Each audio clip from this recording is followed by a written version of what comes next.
hello, hello. Welcome. It has been a hot minute since we've met. Yes, it has. Yes, lots of stuff going on. Let's maybe take a few minutes and get caught up. What's going on with you, Carrie? Well, let's How was see. This past weekend, my brother and I went to, let's see, it was the Bluegrass Museum in Owensboro, Kentucky. nice? And we saw Ricky Skaggs do his Christmas concert, Cool. which was fabulous. Just fabulous. It was all, bluegrass, but it was Christmas songs. And the museum was great. We stayed in a great hotel right there next door to the venue. And it was on a riverfront, and they had it all decorated for Christmas. And we were on like the sixth floor, and you could overlook riverfront, and it was gorgeous. It was great. We were just there for like not even 2 days. It was just a little short jaunt because it was like 3 hours away from here, from Nashville. But it was just a lot of fun, and I like good music, so Yeah. my roots are kind of in country slash bluegrass, that kind of music. And but when you're young and a teenager and kind of wild, you don't appreciate that heritage or whatever. And so as I've gotten older, I appreciate it a lot more. So it was great. Nice. Sounds like fun. How about you, Renee? What's up? No, not much, just work. But it makes me think, Carrie, one of the first concerts I ever saw was Johnny Cash. And when you're a kid, you don't understand what you're seeing. Yeah. Right. And as an adult, you're like, oh my gosh, like my parents were amazing to take me. Yeah.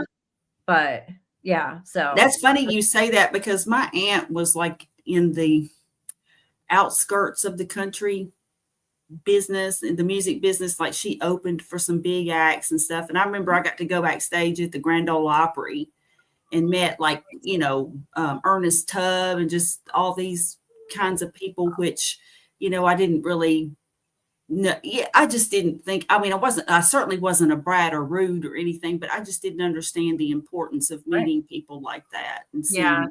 Yeah. It's like someone as a kid meeting Elvis.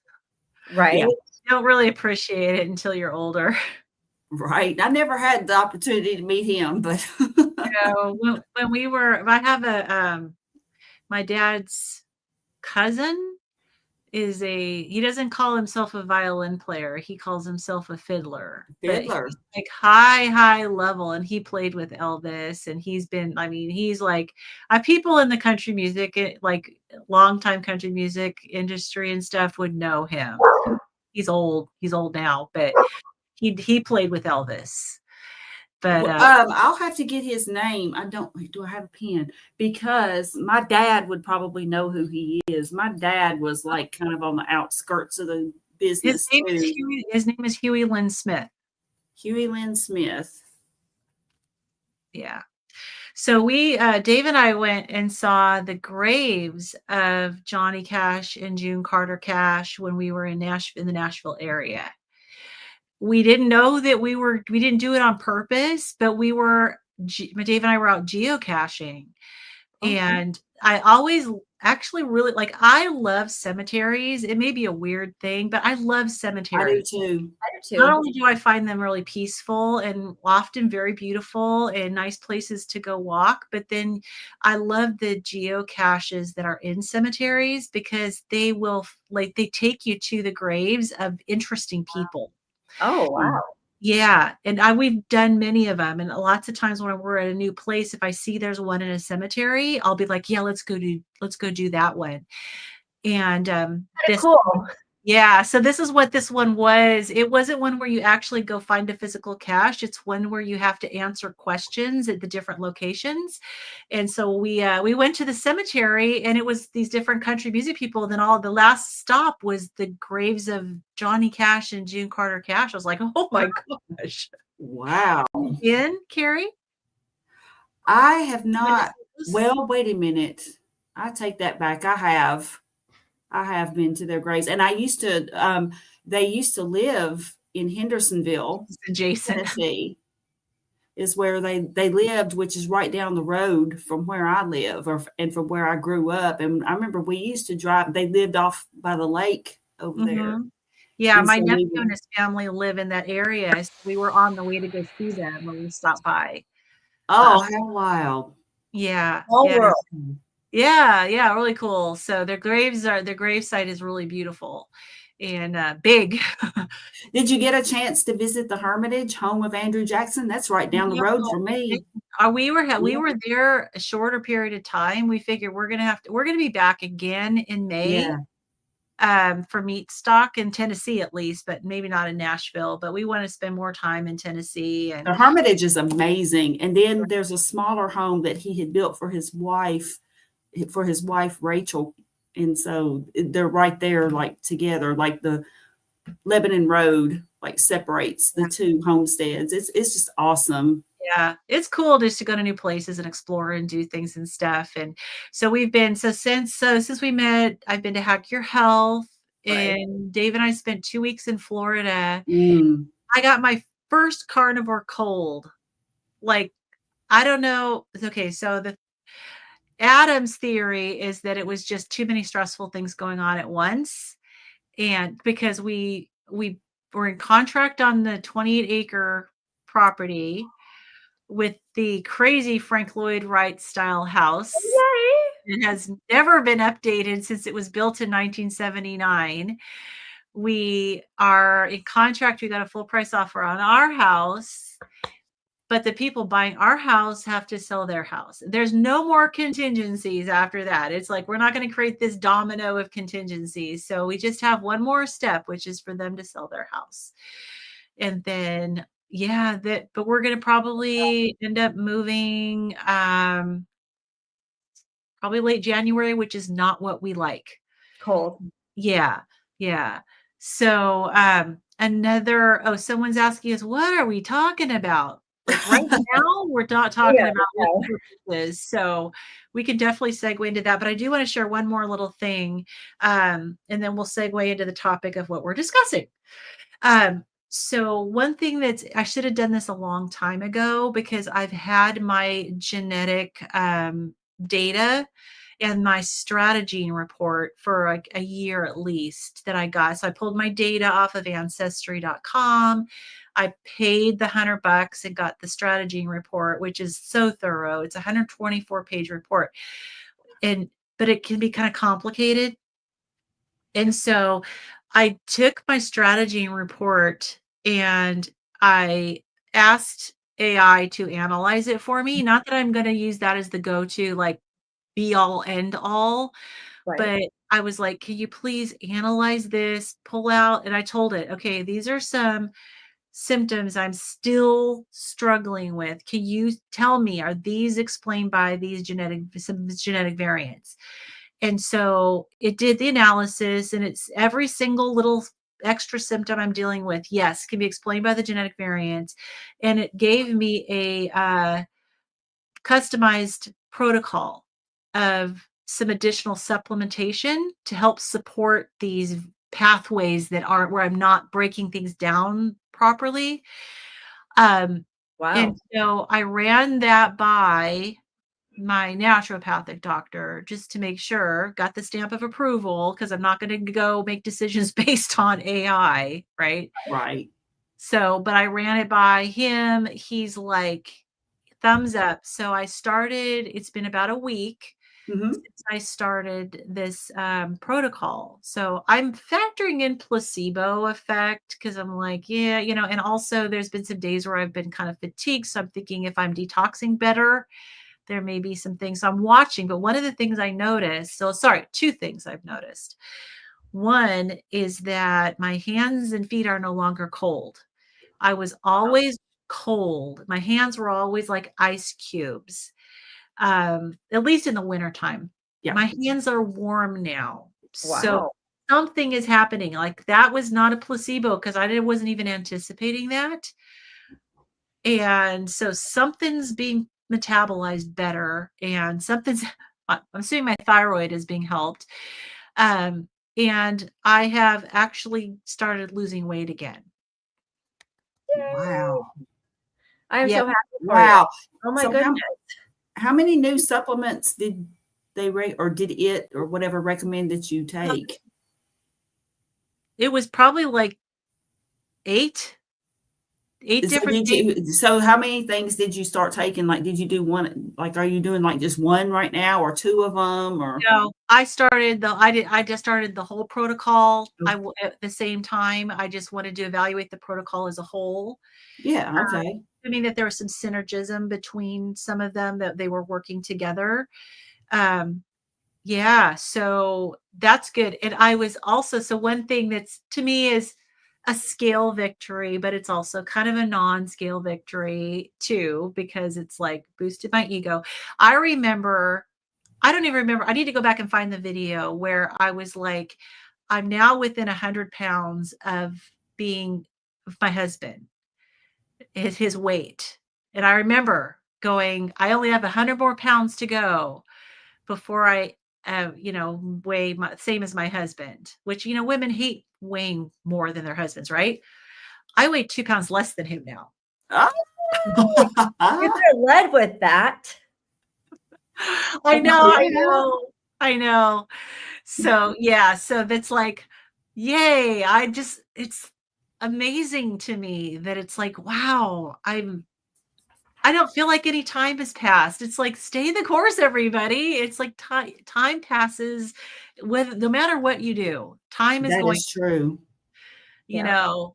So let's see. Oh, so what's the reason for doing this diet? Just weight loss? No, for none of us. So much more. None of us. Welcome, by the way. I appreciate you being here. Yes. So for me, I didn't realize that I initially thought it was just about weight loss, and I didn't realize it was about more than weight loss. But I went on it because I had to retire from nursing because I had a severe mast cell activation syndrome, and I was totally disabled, and I was getting worse and worse and worse. And my husband brought me the testimonial of Amanda from Carnivorous Me, and I saw how she reversed her rheumatoid arthritis, or put it in remission at least, got so much benefit. So I was desperate and willing to try this crazy way of eating, and it has completely changed my life. And the weight loss, I call it a happy side effect. Yep. Yeah. So I quit weighing myself at about 350 pounds, and was probably somewhere between, 350 and 360 at my top. And so the weight loss, I am 3 pounds shy of getting into the 100s. So I'm 203 as of this morning. And so I'm getting there. Yeah. And That is amazing. I know, Carrie, it was for preventing diabetes because you watched it with your mother, Renee, and you want to share why you started it? Yeah, same place that Lynn was, retiring medically from being a nurse because I had an autoimmune disease and I could barely walk. So I was using a cane and I was desperate. I was on my way to a wheelchair and I didn't want that to be my story. So we tried carnivore, and that we started March of 24, right? It's 25. Yeah. And by December of 24, I was in remission. And I mean, I'm still recovering, but like I don't use a cane anymore. And actually I started sprinting. Ooh, yeah. I know. So I never thought, I never thought I was going to walk again, let alone be sprinting. So yeah, So carnivore. Renee, I know that you had started, like you changed some of how you were eating after you had your glucose, your continuous glucose monitor. So has that helped any, like lowering the like actually upping the fat content, or did you keep doing that, or how's that going? I am moderately eating protein, so I dropped my protein quite a bit, and I just eat enough fat to satiate. But I'm doing good. I've just been I've been watching my weights more than I've been, and my ketones, watching Mhm. them more than I've been watching my blood sugar, but I probably should be paying attention to my blood sugar sometimes. But once I dropped that protein from 170 down to like 100 at the max, I wasn't spiking sugars anymore. Yeah. It was crazy. Yeah. Yeah, I remember you telling us about it before, and that you had changed and noticed a big difference. I was just wondering how that was going. Yeah. And for anybody who's new, just watching or dropping in and watching this, I don't think any of us are these like hardcore legalistic carnivores No. who think everybody needs to be carnivore. We're not. So we understand there's a spectrum when it comes to a proper diet, and we just happen to have, especially Renee and I, happen to had some pretty serious immune system issues, illnesses that required very strict. And I was on a very strict low histamine lion diet for over a year, and just ate, very fresh beef, lamb, salt, and water. And that really turned the corner for me.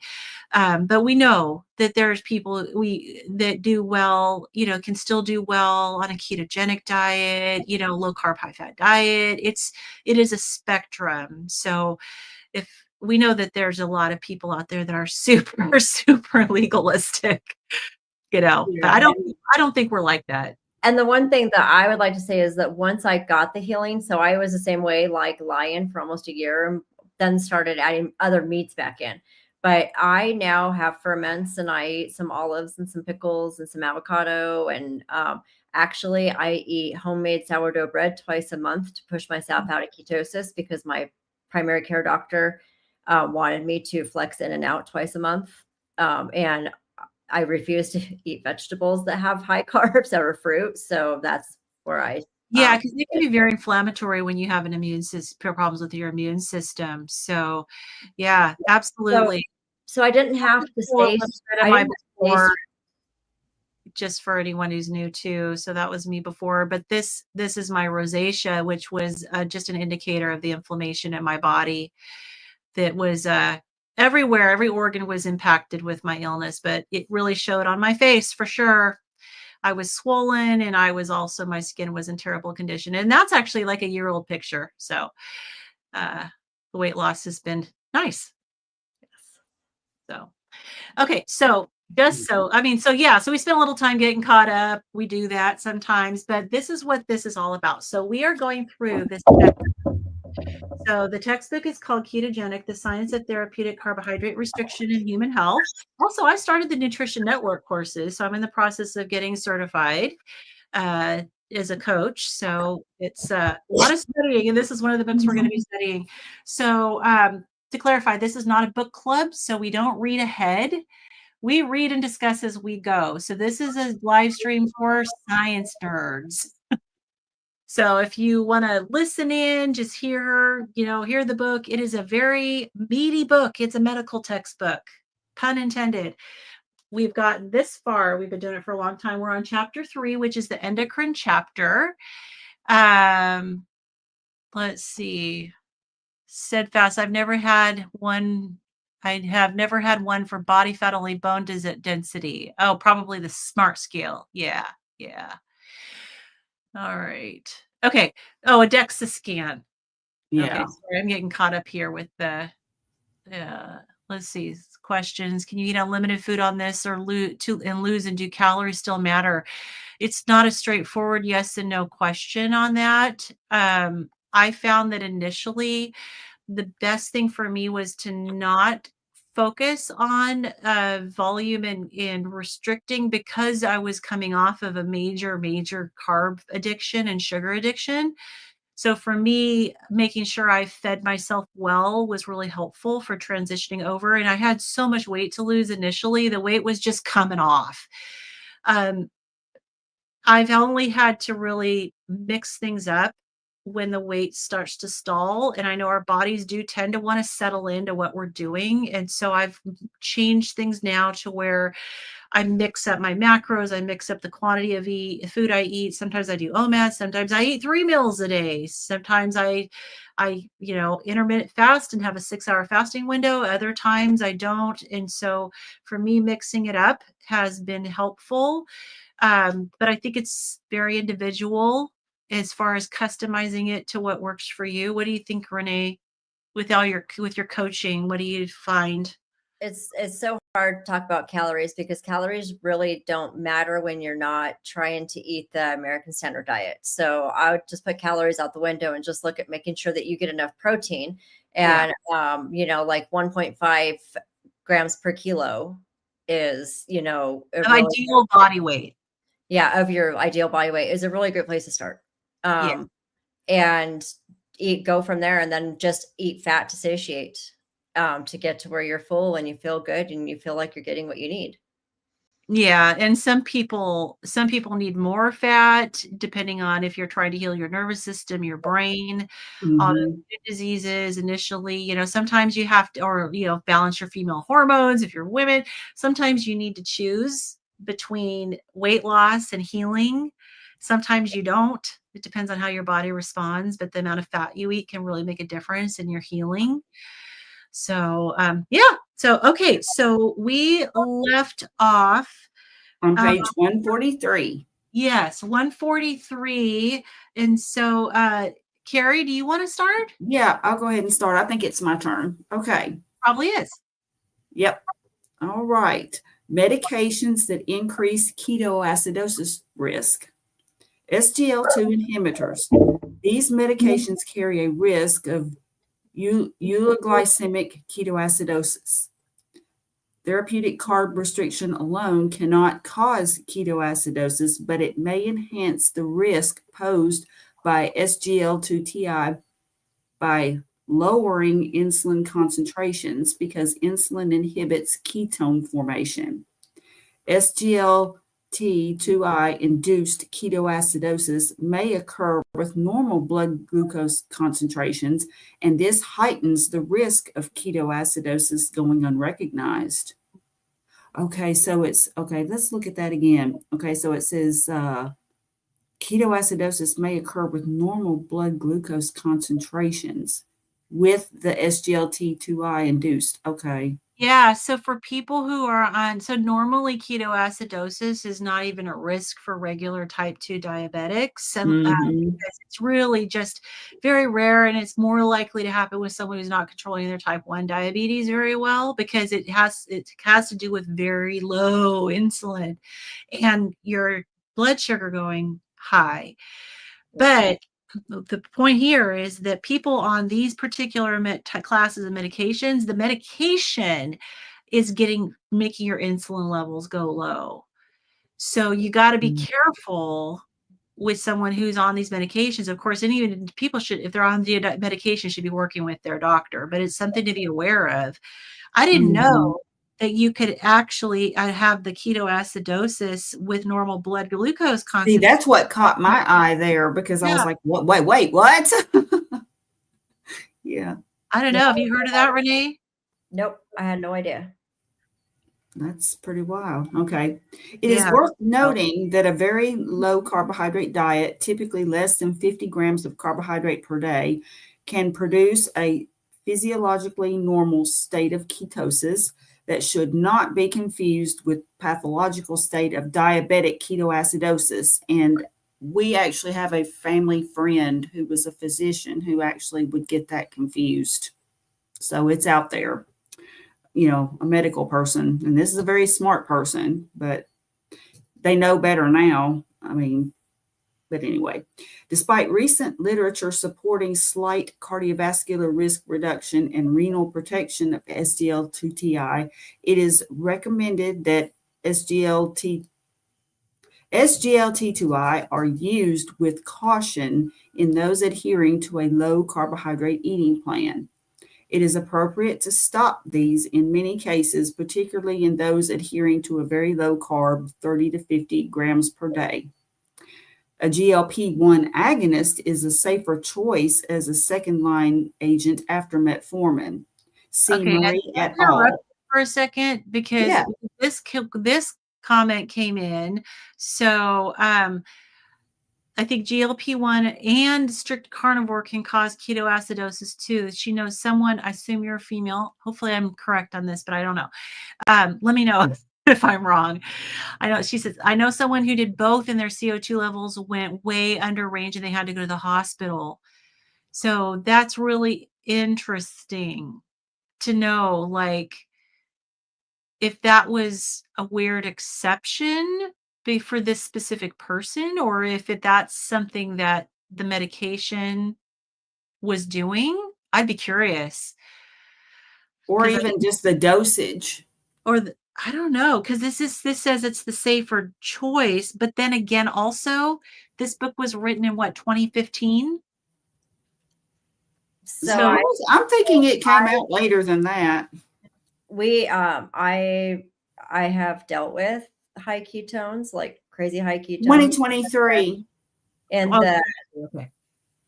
the setting of GLP-1 use. So I mean, it does happen, especially if they're, a lot of people aren't hungry when they take the GLP-1, so they're barely eating the protein that they're supposed to be eating. They're barely eating anything, and then their ketones just keep going up, and they're not eating because they're not hungry, and the ketones can get to a point where they get sent to the ER.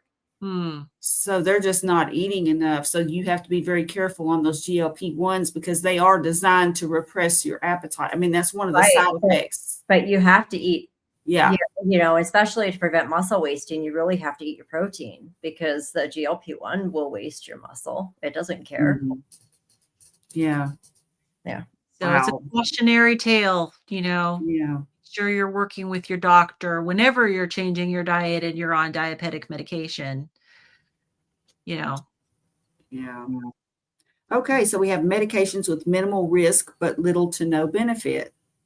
Okay.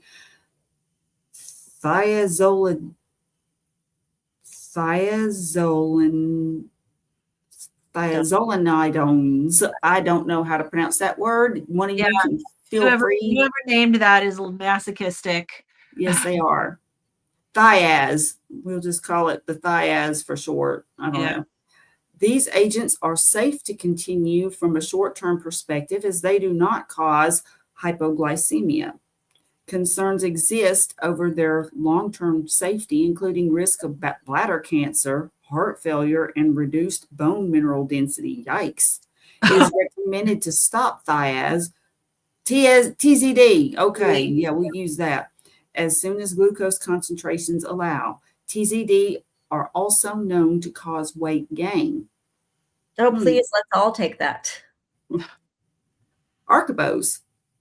Although Archibose is safe to continue while on a low carbohydrate diet, the benefits are much less pronounced because of reduced starch ingestion, so the patient can usually stop the medication.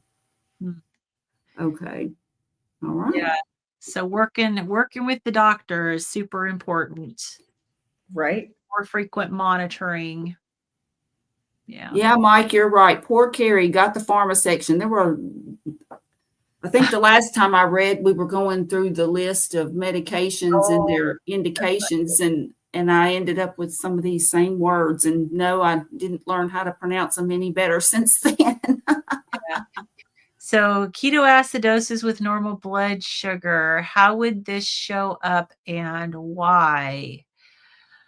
If we're referring back to that section before with the GLP-1s, I think that's what, or not the GLP-1s, but the other ones, the SGLT2. Yeah, I think that's what they were referring to, maybe because it was talking about that. The ketones get really high. You're going to be symptomatic though. So I think that's probably one of the first things to know is that you're not going to feel good.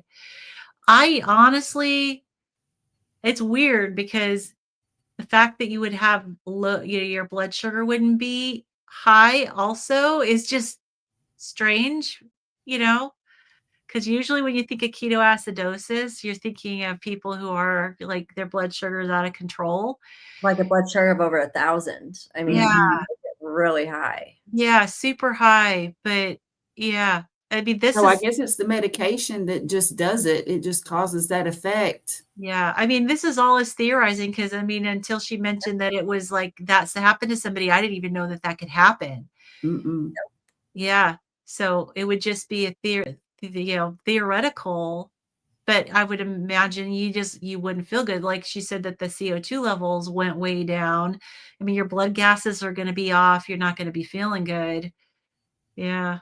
Let's see. So Mike says supercalifragilistic ketoacidosis. That's fabulous. Thanks for the levity, Mike. Leave it to Mike. Yep, he's got it. He's still got it. I love it. He should have been a comedian. Nurses in hospital give you a sugar injection. lots of insulin injection. Lots of insulin. Sometimes they have to use combinations of insulin and glucose to drive It things depends into on the how right places. Yeah, it's not always a bad thing, high. you know. So Mm. it's pushing your pushing everything into the right spaces. You've got intracellular space, you've got extracellular space, you've got your vascular spaces, and sometimes you need a combination of things in order to push things into the right space they need to be in your body. So using glucose in a situation where like that is not always a negative thing. Right. And if they bring it down too fast, you can have brain swelling and have a whole lot of other issues that you don't want. So they have to bring it down slow. So sometimes it's a fine mixture of how much insulin versus how much dextrose you're giving. Yeah. Wow. Yeah. It really is a balance. Yeah. Yeah. But Ooh. that's why, the doctors know what they're doing, hopefully, and they're going to keep you safe while getting you healthy. Yeah. So, okay. All Cool. right. So then we have medications that pose no excess risk with therapeutic carbohydrate restriction and may have benefit. Metformin is safe to continue and in some patients continues to offer favorable benefits. There is no hypoglycemia associated with metformin and neutral or minor weight loss. However, up to 25% of people experience gastrointestinal side effects from metformin. Then GLP-1 agonists, safe to continue. Benefits with TCR and total therapeutic carbohydrate restriction include increased satiety, Satiety.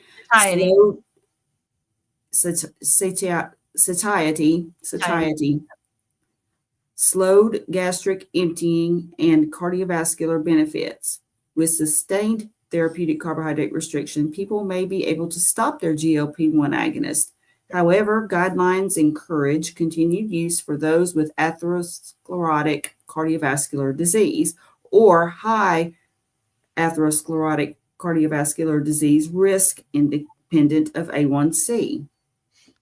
For a detailed review of the multiple mechanisms of this class of medication, refer to the full review from Drucker. Then DPP-4 inhibitors are less potent than GLP-1 agonists, but safe to continue as they do not cause hypoglycemia and are weight neutral. Clinical experience from the international group of authors agrees that these seem to have little blood glucose lowering effect in the context of therapeutic carbohydrate restriction. A summary of medications for diabetes can be found in Table 3.5. Box 3.1 is a list of current published clinical guidelines on therapeutic carbohydrate restriction with medication reduction suggestions. Okay. So there's some studies you can look at if you want to. I keep forgetting to do the slides so that we can see these things. Yeah, it looks like there's some pretty good resources there. Yeah. All right, I'll read one more section here. All right. Individualization of therapy and the role of blood glucose monitoring. For those individuals who wish to adopt a very low carbohydrate diet or ketogenic diet, a significant reduction or complete discontinuation of insulin may be required. Self-monitoring of blood glucose or continuous glucose monitoring can be very helpful in providing rapid feedback on how foods affect blood glucose as a person adopts a low carbohydrate diet and to inform whether medication doses can be reduced further. There is evidence that frequent paired glucose testing is effective in supporting appropriate food choices regardless of the type of diabetes treatment. Patients on drugs that increase the risk of hypoglycemia should have access to rescue therapies, glucose tablets, gel, or glucagon, an adequate supply of testing strips, and immediate access to a member of the healthcare team. This is especially important at the initiation of carbohydrate reduction. Checking blood glucose for the purpose of feedback and behavior change can be extremely effective. It can be highly educational for patients to see how their own glycemic response to food correlated with how they feel. This is now possible with CGM technology and has recently become more accessible and affordable with improved CGM technology. Such systems can show the large post-meal glucose spikes and increased glucose variability that are common in patients who have standard high carbohydrate dietary patterns, are insulin resistant, and in later stage type 2 diabetes with beta cell insufficiency. The CGM can also show the impact of therapeutic carbohydrate restriction on reducing glucose spikes after meals. And I've actually been thinking on getting a CGM, especially after Renee's experience there, because I'm just curious. I in my mind, or just I guess I said in my mind, but and it could be in my mind, but I feel like my mental health and everything is better when I eat more fat and less protein. And I can just tell the difference. Like I ate some chicken yesterday that was just totally unsatisfying and I didn't have enough fat with it. I know I normally don't eat chicken, but I did eat some and it wasn't satisfying. And I added like some butter, but it just didn't work. It no worky. I get in weekly Imperfect Foods, so order, and I customize it. Otherwise, they're going to send me a bunch of vegetables and stuff. But I thought I was ordering bone-in skin chicken thighs, and I got my order yesterday, and I didn't read properly. It was boneless, skinless, so I'm going to be in the same situation. Yeah. I was like, oh man, I'm going to have to make a soup. Yeah. Yeah, this chicken, it did come with a broth, and so I did drink the broth, and the broth was very good. Like it was I can't remember now. It was something that my daughter had gotten me, but it was like sous vide. It was already sous videed basically. And then you just had to warm it up. It was like vacuum sealed, but it was sous videed and it had the juices in with it. And so actually the broth tasted very good, but it's just there was just no fat and I could tell the difference. I could just tell. It was wild. Yeah, and I don't usually eat chicken very much. Neither. Yeah. Every day. Do you? Yeah, I eat chicken every day for breakfast. I have chicken thighs, bone in, skin on, chicken thighs in my air fryer. Absolutely. Yeah.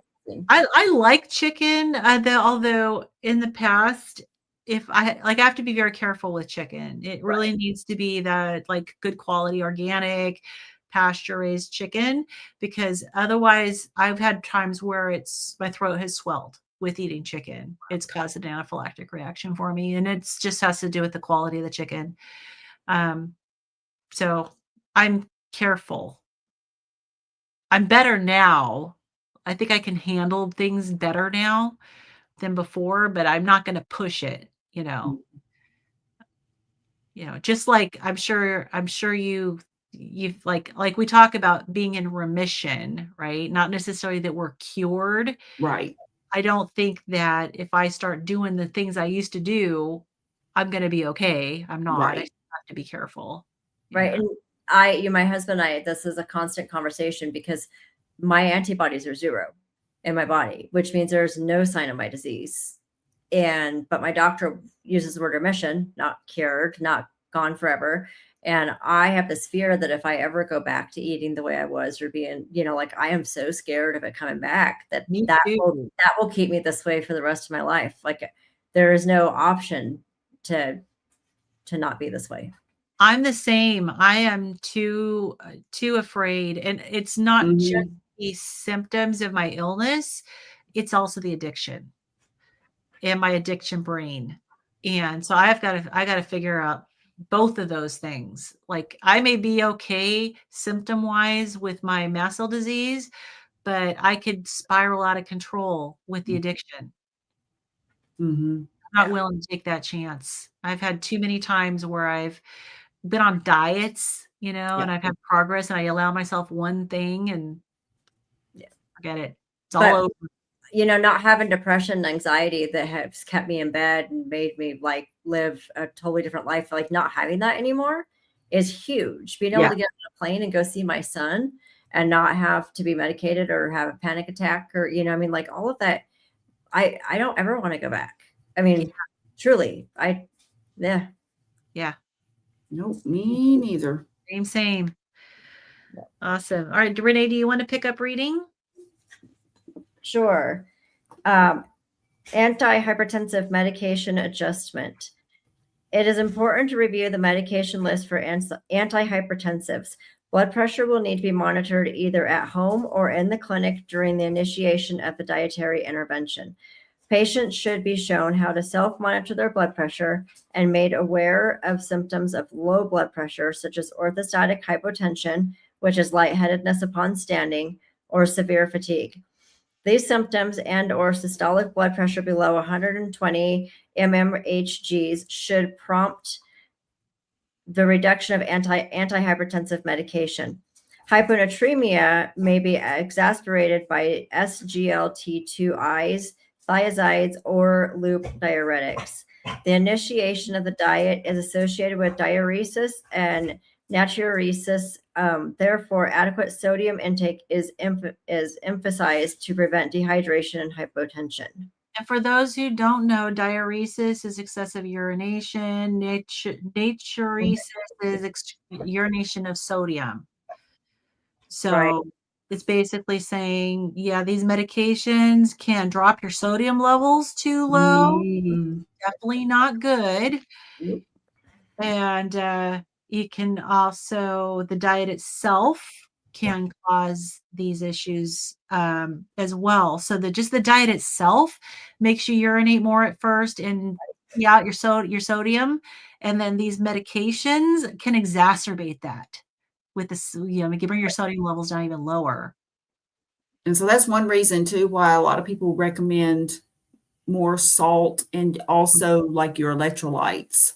Yeah, because of that. Yeah. Yep. Okay. A review in the Journal of Hypertension states, our analysis suggests that insulin plays a primary role in hypertension, highlighting the tight link between essential hypertension and diseases associated with the metabolic syndrome. Broth with sodium is a good remedy, as well as preventative measure in the initiation phase of the diet. Some patients with heart failure are salt sensitive, so monitor this subgroup closely or reduce diuretics judiciously instead of advising sodium-rich broths or foods. Tailor any reduction in antihypertensives to the patient's comorbidities. Results of Dr. David Unwin's 6-year observational trial showed a 10.9 mmHg reduction in systolic blood pressure and a 6.3 mmHg diastolic blood pressure reduction, despite a 20% reduction in antihypertensive medications. Mm-hmm. So your blood pressure is going down, even though you're not taking as much blood pressure medication. Yep. Yep. It sounds good to me. It sounds like a winning. It sounds like a win-win. Mm-hmm. Yeah, as long as you're working with your doctor. Right. Don't ever stop your medication on your own. Well, and it just goes to show that because your blood pressure continues to go down, even when the hypertensive medication is being decreased, Right. if you're not getting it decreased, it's going to be going down even further and risking you for a hypotensive event, which is not good. Right. So it's important to make sure you're working and getting with the doctor. Mm-hmm. I agree. Other medications needing adjustment. If there is a significant change in intake of leafy greens or other foods containing vitamin K antagonists like warfarin will need frequent monitoring. Improvements in heartburn, gastroesophageal reflux disease may allow reduction or elimination of proton pump inhibitors, PPIs, or H2 blockers. Diarrhea predominant irritable bowel syndrome, IBS, may also improve with more bioavailable foods containing essential proteins and fats. Patients with polycystic ovarian syndrome, which is PCOS, may see an improvement in their condition with a return of fertility, so advice on contraception may be required. Migraines and inflammatory joint pains also may also improve and require medication adjustments due to the natural diuresis that occurs with insulin reduction. If loop diuretics are given for edema, these can be safely reduced or removed as the edema is monitored. Yeah. I'm glad it brought up the leafy greens because this is an area that, I don't hear a lot of people talking about. I bring it up every once in a while in the Q&As that I'm part of. And, but there are a lot of older people that are on warfarin or Coumadin. And, the instruction usually when it comes to diet is to just like maintain the same level of leafy greens that you would, in your diet. Don't have crazy fluctuations because the vitamin K definitely can affect your blood, the interaction with it. So I think it's definitely important that if someone is on warfarin or Coumadin, that they be aware and work with their doctor. You got to get your INR checked while you're making the dietary adjustment. Make sure you're getting your medication dosing adjusted for sure. I wish it would help my migraines. Yeah, I know it helped. Not there yet. Jen Mann, her migraines went away. Yeah, I just failed Botox. I've been getting Botox for the last 10 years and I just failed it. So I just started taking Emgality, which is a monthly injection. Mm-hmm. It is the most painful injection in the entire world. I screamed. Really? I had one in each thigh and my husband did it and I literally screamed. It was so painful. I've never, and I going in. Yeah, it was. I imagine that's what potassium chloride would feel like. Yeah. There's some biologics that are painful going into that I remember I used to help, teach patients how to inject. But wow, that's crazy. It makes you wonder how it can be helpful if it's so painful when it gets exposed to your tissues. Does he have to put it in really slow? It's a pen, so he just pushed the button and then it does its own thing and you watch it. When the plunger's done, then you can take it off. Yeah. But it's just sub-Q. I mean, we're not even talking IM here, just sub-Q, and it was so painful. Wow. Is it that for everybody? I had the anthrax vaccine when I was in the military, and this was awful. Wow. Do you know if it's that way for everybody or is it? So when I picked it up from the pharmacist, he was like, this is going to be so amazing. You're going to have complete control of your migraines. This is one of the best meds ever. And he said, but I used to give it to my pharmacy tech and I'm going to tell you, it's the most painful one out there. And I was like, oh, it's like an EpiPen. He goes, no, you're not understanding me. He said, it is awful. Wow. So of course I went into it knowing that. Yeah. You never knew, until you really experience it firsthand. Right. Wow. Is there something you can do ahead of time? I just have to, it really truly was like a 5-second injection. But it was 5 seconds in absolute hell. Yeah. Ugh. So it's only one a month. I had to do a loading dose. So I had to do 2 at once, but it's only 1 a month. So I'm just going to have to grin and bear it and make my husband do it. Because I will never put that needle on myself. I would probably smack myself in the face while it's happening just to hope the pain sensors are pushed away from the site. Right. It's better than one migraine. I mean, if it works, it's better than having a migraine. Yeah. Okay. Bill has a drunk for you. Well, Oh yeah, I did still get stress headaches, no vomiting in a year-ish. Yeah. Oh my gosh. That's at least the vomiting part is gone. I mean, that would just be terrible. I haven't, now that you say that, I haven't vomited with a migraine in it since I became a carnivore. I didn't even think about that. I used to vomit all the time and I have not vomited with a migraine. They have gotten a little bit better. Yeah. At least I'm keeping just more and more time, It's bacon and beer. Okay. Bacon.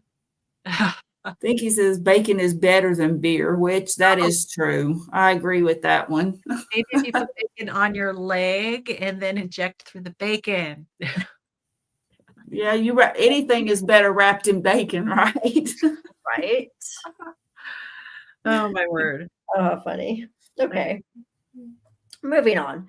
Other lifestyle interventions to affect IR and aid and medication reduction. Physical activity of all forms can assist insulin sensitivity.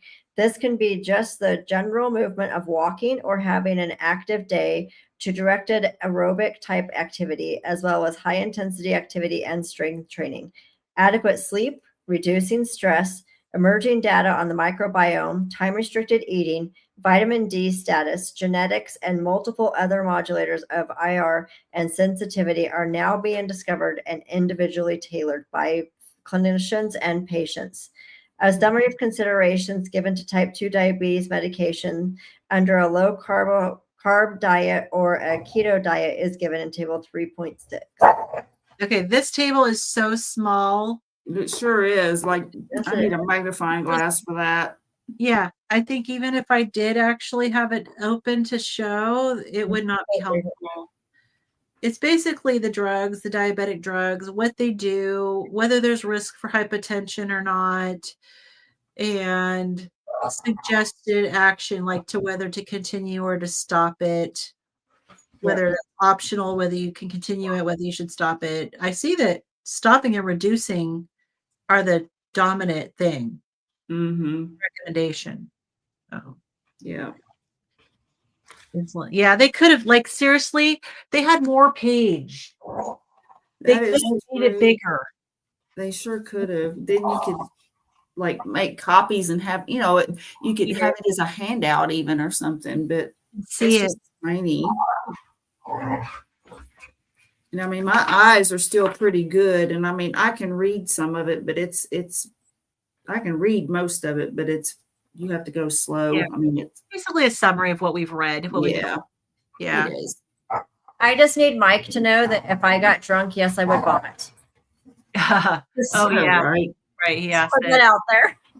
Yeah, we don't want vomiting. No, we don't. Because I would get sick 1 to 3 times a month. So when it stopped, it felt so weird, almost a new person. Yeah. Yes. That would be so debilitating, you know, and just like even it would be this traumatic thing even of because I knew somebody who had headaches like that. And it's like it's coming. So it's like that dread just right away because you know how it's gonna progress. It's just yeah, I get my Aura and I take my medication and then I do everything I need to do in the next half hour for the next couple of days because that's what I have a half hour. And if I didn't catch it in time and it becomes a full blown migraine, then I've lost the next couple of days. Wow. So crazy. Alrighty, we got a summary. All right. And I'm sorry if you hear my dogs, they decided to play right next to me. That's okay. Of course. Total carbohydrate restriction is increasingly popular and effective option for managing type 2 diabetes and can lead to an improvement in the condition, reduced medication burden, and contribute to significant weight loss. A recent qualitative review reports medication reduction to a primary reason for patients to start total carbohydrate restriction, even more important than weight loss.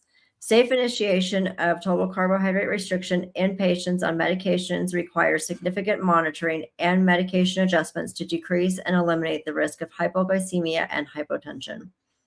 The healthcare team, including clinicians in primary care, nursing, pharmacy, and nutrition, need to be competent in adjusting or recognizing the need for adjustment of diabetes and antihypertensive medications to achieve safe and effective care. The most immediate and important adjustments are to insulin, sulfonylureas, SGLT2Is, blood pressure medications, and diuretics. Interdisciplinary care teams can individualize therapy while following the guidance above, which includes monitoring blood sugar and blood pressure closely, decreasing medications that can cause hypoglycemia and hypotension, evaluating blood sugar and blood pressure responses regularly, and open access communication with the team. Medical evaluation and practice for decades has focused almost exclusively on prescribing and intensifying medical therapy as chronic disease progresses. Our international team of clinician authors hopes for a day when medical education and practice will invest as much time, thought, and effort into safely deprescribing medications as they do in helping our patients restore health. Yes, yes. Mhm. Probably a good place to stop because the next section is type 1 diabetes.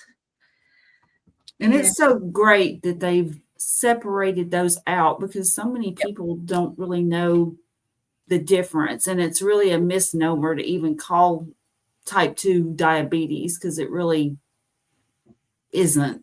Yeah, I was surprised that this is even in this endocrine chapter because it's an autoimmune disease. Right.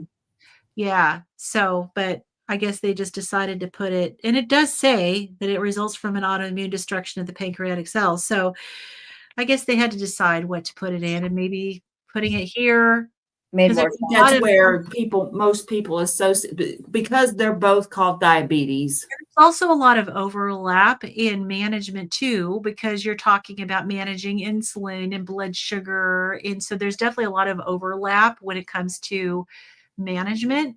Mm-hmm. Right. So, you know, it's, yeah, I guess maybe it does make sense to put it there.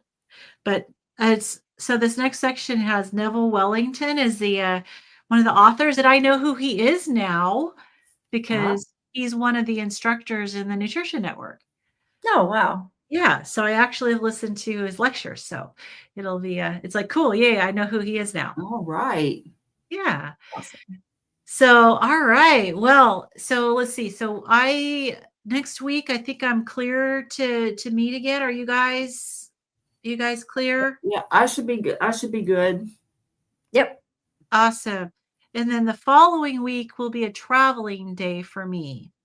So it might be maybe we do one more week and then maybe just take a break till January. Is that okay? Yeah, I think Yeah. that's probably what we would need to do because, Yeah. like, I know that. Let's see that. Yeah, Tuesday would be the day before I'm sorry, the day before Christmas Eve. So Yeah. I was going to take off work because I'm going to have people over because I'm making my famous chili, and it's carnivore friendly chili. Nice. Well, I make two versions, and I make a version that has beans, which I do not eat the beans.